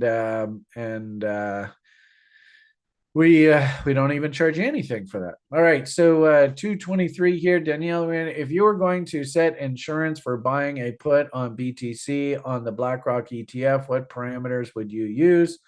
The length of the option and the price range. Also, could you do the same for Ethereum? I know this question has been asked a couple times, and I do appreciate that you do. You're motivated to lock in prices here. I actually think it would probably be better, to be perfectly honest with you, that if you did want to do that hedge, that you just go and actually short the Bitcoin ETF itself. And you can just, they basically move in lockstep. So you could just do a 1-to-1 beta, like we teach you in the risk management portion of the course. And so it's really just a question of how much Bitcoin do you actually own, then divide that number by the price of the ETF, and round up so that you have enough coverage, and that's how many shares you're going to want to short of the Bitcoin ETF. Understand that if you're going to do the options, then options, obviously, you're buying time, and time is equal to money, as our level 3ers are learning as we speak right now. And really, those are insurance policies, and insurance policies can carry a fairly hefty cost.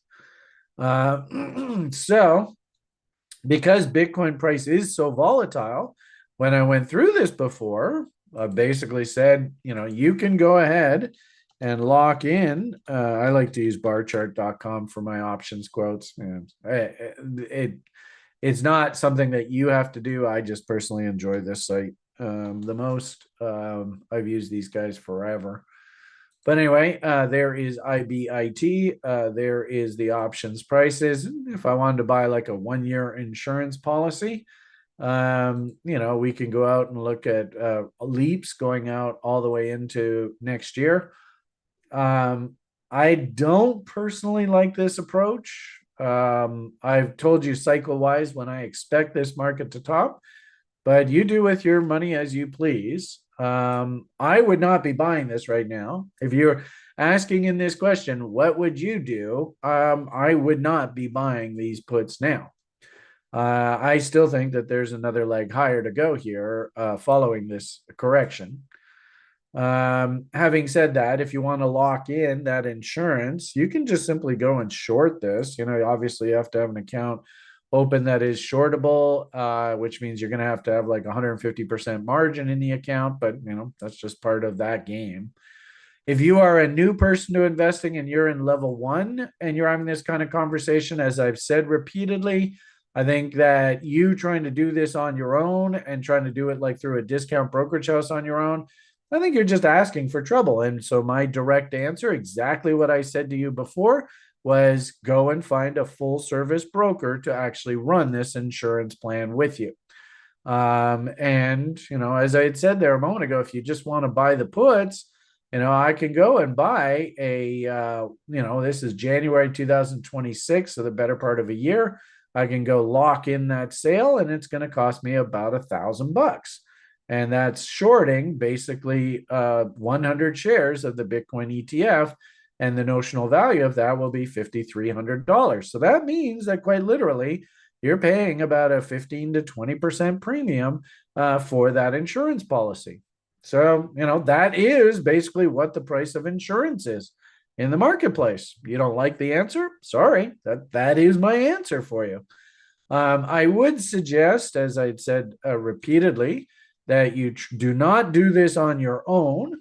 and you go and find yourself a full service broker, and explain to him how many assets you are working with. And he'll probably charge you $100 commission to do the trade. But that $100 spent as a actual having a manager working with you, I think is worth the price. And so in this case, that would take the cost of the insurance from $1,000 to $1,100. Well, so what? It's an extra 10%. To have a live body actually managing the account, I think is worth that cost. And keep in mind too, right? If you're doing like multiple contracts, 5, 10 contracts, because you actually have a fairly sizable position, well, that commission shouldn't change. It should probably just be $100 ticket. Usually they like to charge about 2%, something along those lines, management fee. So, you do the math. Ethereum, it's probably the same logic. I haven't really gone and priced. I don't even know what the Ethereum ETFs are. I don't even know how you spell the damn thing. Excuse me. Looks like these are forward contracts on futures. I'm not exactly sure how the Ethereum ETF works, to be honest with you. I think probably let's do a little bit of digging into Ethereum. Of course, I have to learn how to spell it correctly. Let's maybe do this through the broadcast tomorrow. It's going to take too long for me to figure out the best way to do this just live here. So I think probably what's going to happen here is there's going to be a fairly hefty insurance policy premium. All right, iShares Ethereum Trust. There you go. Merry Christmas. All right, so let's see what these things are trading at. 19, $20 a share. If it does move lockstep with Ethereum, then it's just think of your beta as 1. So then you have to do the math. How much Ethereum do I have? Like the actual dollar figure. Then divide that by 1987, round up so that you know exactly how many shares you want to work with. And then looks like this issue here, they don't have options yet. So we can't really do any of that kind of analysis with regard to options and what the insurance policy would be if you wanted to do an option. What I would just suggest is probably the best thing to do if you wanted to completely remove risk at current prices is just go and short the actual ETF. Just make sure to do the math correctly. How much Ethereum do you have? And divide it by 1987, and then round up so you have more exposure rather than less. So that's about the best I can answer to that. Question from the level 4 class. According to the level 2 conversation on contango and backwardization, what are your thoughts? Can the VIX futures term structure? VIX futures term structure. Ooh, wow, there's a mouthful. Keep in mind, a rising VIX means more fear. A falling VIX means more optimism. So VIX futures term structure. Remember term structure, usually it should rise as we go over time. And really, I think that that's just nothing more than the probability of uncertainty going forward. I would also say, too, that the difference between 20.1 and 18.2 when it comes to actual the VIX, this is a very, very small number. So what we all know what the VIX looks like. Where is the VIX? No, not here, over here. So, what you're saying is that the term structure is trapped between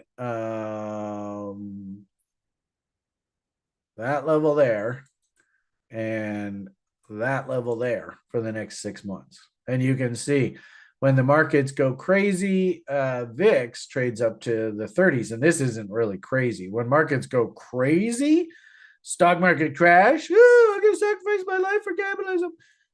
VIX goes all the way up here into the 80s. So if we're humming and hawing about the term structure being this far apart down here, I hate to say it, but I actually think that's basically a non-event. And what I would just simply say is that as time goes by, the difference between 18.2 and 20.1 is not really that much. But it does make sense that if you're thinking out over time, number one, things like time is money. So if I'm locking in a bet on volatility going forward, I probably want to err to the side of more volatility rather than less volatility because the future is so unknown. I would also say, too, that the term structure is supposed to look like this. So this is what we would call contango. And believe it or not, actually, this is healthy. This is normal. This is the way a healthy, normal, happy market should operate. Their thoughts, can the VIX future term structure be used as an indicator? Yeah, I don't really have a major problem with the market right here. I think we're just going to be bounding. I wouldn't even be surprised if those two levels actually dictate basically your trading range. And I wouldn't be surprised if if we do sort of work our way up into these levels that you find that the term structure also works its way up. I don't really see anything startling here. I think if anything, I see a very normal operating market. Nothing really out of the ordinary. I'd also say, too, that the percentage moves that we're seeing in the stock market right now are not really that dramatic. The headlines and kind of like in our newsletter, oh, the market lost 1.5% last week. Oh, boy, what a big meltdown. That's nothing, right? I would actually make the argument from the S&P 500 perspective that really that's your trading range. So all we're doing is we're bouncing between key support and the midpoint of the channel. So you can see that, yeah, we're probably coming into support here against these lows. Remember, we said there's gaps on the charts and all that kind of stuff. I don't really see anything shocking here. Probably what ends up happening is this turns into some sort of like head and shoulder. So we come down here, fill in those gaps we talked about, then rally back up, and then we decide where we want to go. And believe it or not, decennial studies, it's not a bad segue. I don't think 2025 is really going to be too outlandish of a year. Our Colstradamus, our our celestial guru, he also likes to follow the decennial studies. This is one of Warren Buffett's favorite studies. This is where we are right now. Remember, we showed you that January barometer and what's supposed to happen into that Ides of March. And this is what 2025 is going to look like in its entirety. It's going to be an extremely volatile year, no doubt about it. But ironically enough, there's the beginning, there's the end. It's not really a huge difference. So in a weird sort of way, that actually speaks to, we're not at rip roaring bull, which would be like single digits, and everybody's pie in the sky bullish, super bullish, and in that case, you should actually turn bearish. Reading high teens, low 20s, that's sort of like, man, there's a few bears, there's a few bulls. On balance, going to be a pretty skittish up and down kind of market, and I think it's going to look a hell of a lot like that. So that's my answer to you with regard to the VIX term structure. I don't see anything that's really shocking here. And if anything, this just looks business as usual. That would be my answer. Okay, and Flores asks, after finishing TRI level 2 recently, I've been following the last couple of DBs and BCSs. If I'm not mistaken, there seems to be a big transition underway in the markets. So the S&P 500 has completed its AB equals CD pattern from the March 20 to December 24. Yep. We have astrological lined up to give us a turbulent period, etc. I want to be prepared for a COVID-like event in the markets. That was pretty hefty. So my question is, how do we prepare ourselves for that? What do we look for? How do we set ourselves up for that? Well, hopefully you can appreciate if you have a simple strategy like things like sell halves on doubles. I mean, you tell me, how much risk do I have being long all of those names that I told you? And really, when I buy assets, the number one objective for me is to try and get in that risk-free trade. So let's see, where can I do this? I think it's this window actually. Yeah, here we are. These guys. I went and bought this last summer. Seem to be doing pretty well. I've already sold half on a double. I've already got my original capital back. I've got a 20-30% return on my money, and I now have a risk-free trade.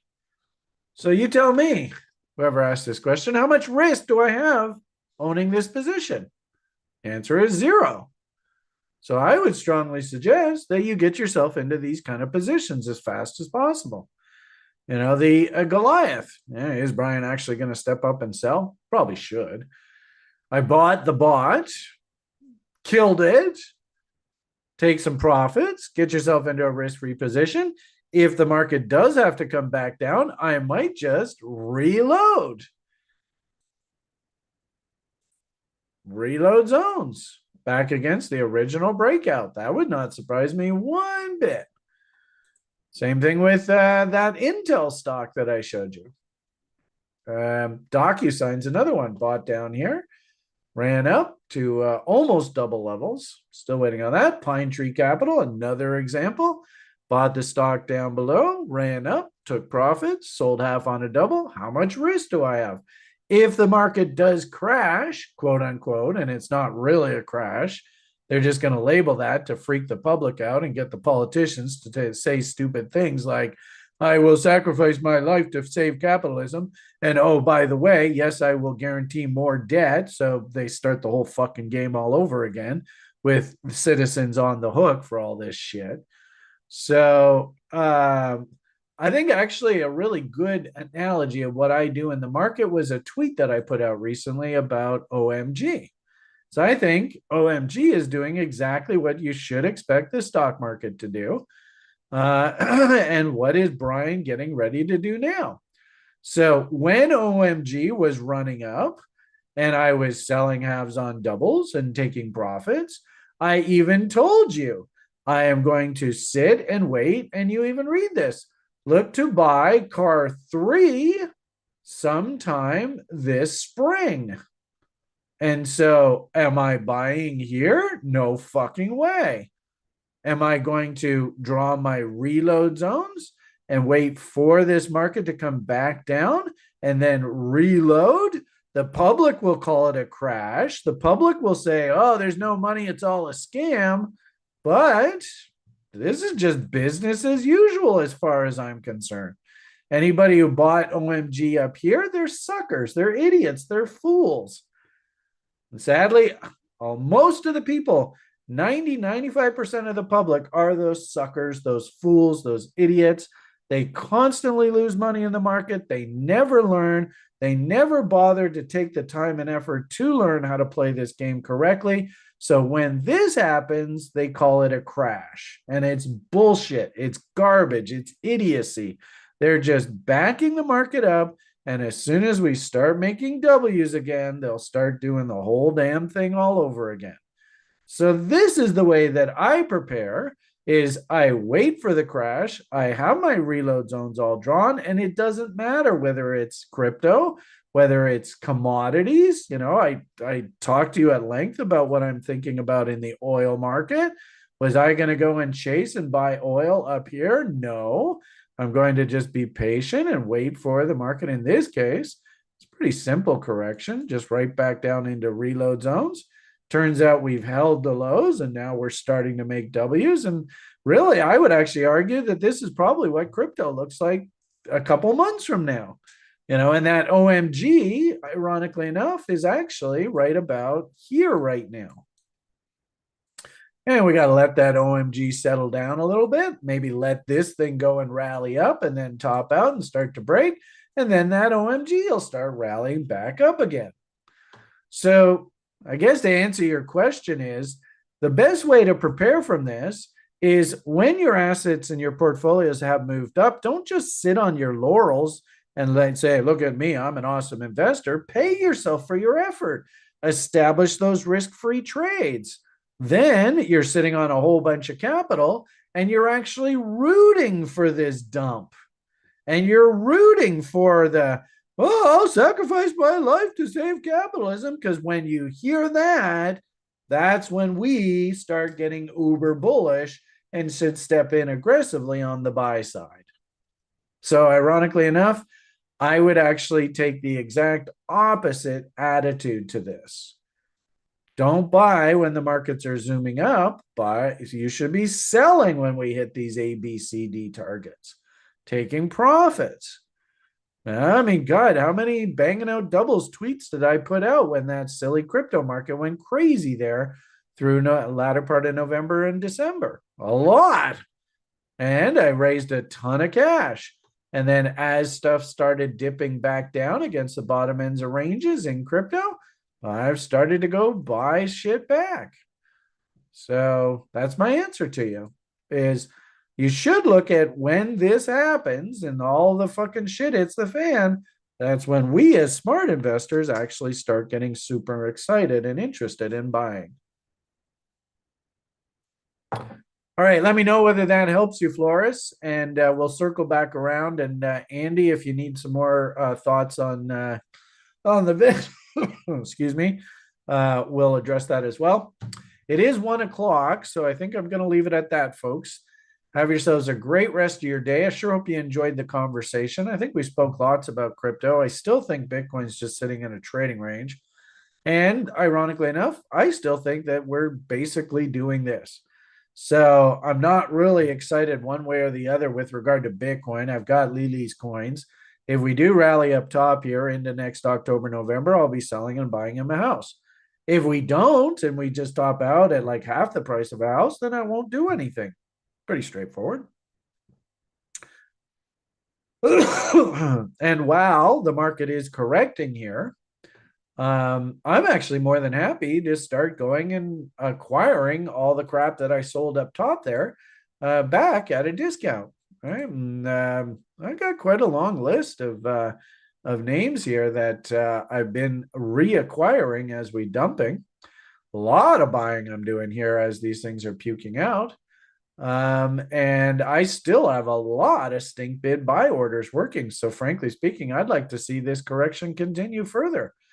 And I think I told you, based on sort of previous sort of what happened last year with Bitcoin, I like the idea that this thing's just going to muddle along until my birthday.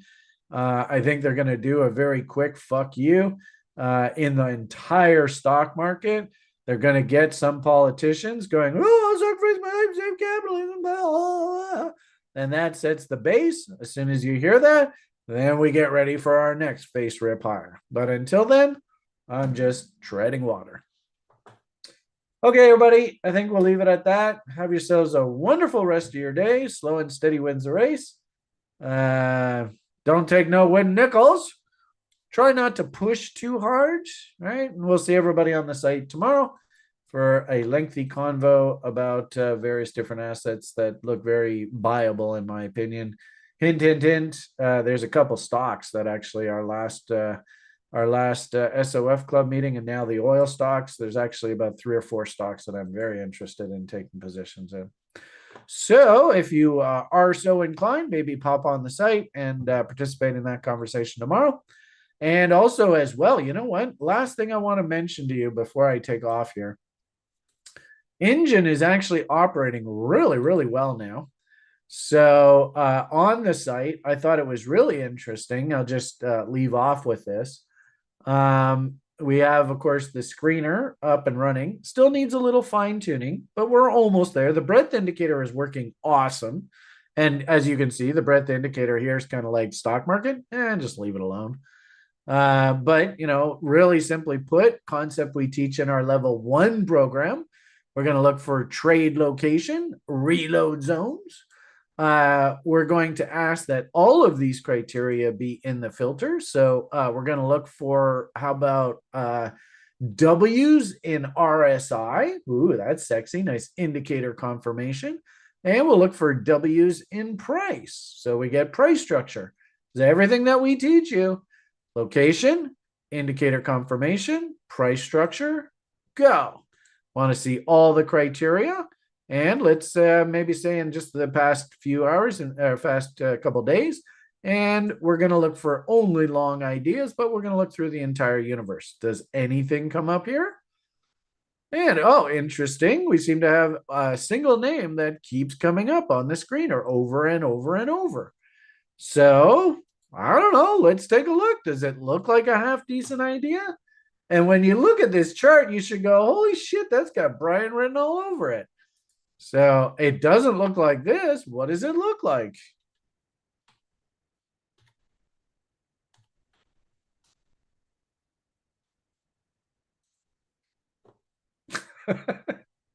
Does that look like a chart that Brian's probably going to be interested in?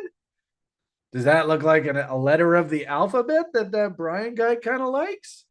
Does that look like it's down at the bottom end of its trading range? So the screener's working perfectly. I mean, you can't script this any better than that. That's exactly what I want the screener to be telling us. There's the reload zone. I don't know. We'll throw on some indicators here. Let's see. What are the indicators looking like? Oh, look at all these nice W's in all the indicators. Look at them. They're all over the place. And what letter of the alphabet do you see there? So screener seems to be working perfectly fine. And, this is one very easy way to keep you out of a lot of trouble is you just build these tools that say, I'm only allowed to look at assets that are at the bottom end of the range. That way you're not going and buying stupid things like buying dog money when it was all the way up at the top end of its range. Or even this one up here. You force yourself, I'm only allowed to look at names that are down here. I'm only allowed to look at names that actually have W's in the indicators working. I'm only allowed to look at names that actually have W's in price working. And this system here just gives you a very polite list. Is this worth $80 a month to have something like this spit up? And it's the only thing in crypto that is looking like this right now. Is that worth $80 a month? Well, I think you could probably make a year subscription just off of this one damn trade. And FYI, I'm trying like the dickens to buy it, but my communist country won't let me buy it on Kraken. But the fascinating thing is if Sjord logs on to Kraken, we can buy it because his communist country likes this OXY, but my communist country doesn't. And I'm trying to wrap my head around whether I want to do this trade or not, because I don't need to be bugging Sjord to do trades on an account that I'm supposed to be trading. That's the biggest problem I have right now in the market, eh? Go figure. All right, so I think the platform is working beautifully. I think it's definitely worth the price of the subscription. I would strongly suggest that you focus in, if you're going to subscribe, to our 2 discount windows, Christmas in July, and then of course the November Black Friday sales event. So if you're thinking about subscribing, just wait, because we give you a really big discount around those windows. But having said that, with the discount, $80 a month for this subscription, can you make money using this tool? I think we're basically at the point where this thing is now ready for prime time. And I'm going to be super excited about promoting the platform and literally your education program here. Now you can use the platform to hunt for these ideas that we actually teach you in the education program. Oh, way to go, TRI. All right, we're going to leave it at that. Wish us luck on the road. Good old Lily and I off on our crazy ass adventures. here in the lower mainland. Hugs and kisses to everybody. PMA for the win. Slow and steady wins a race. Remember what your number one job is. Try not to take too many wooden nickels. And the only thing left for me to say to you good people is a hearty bye for now.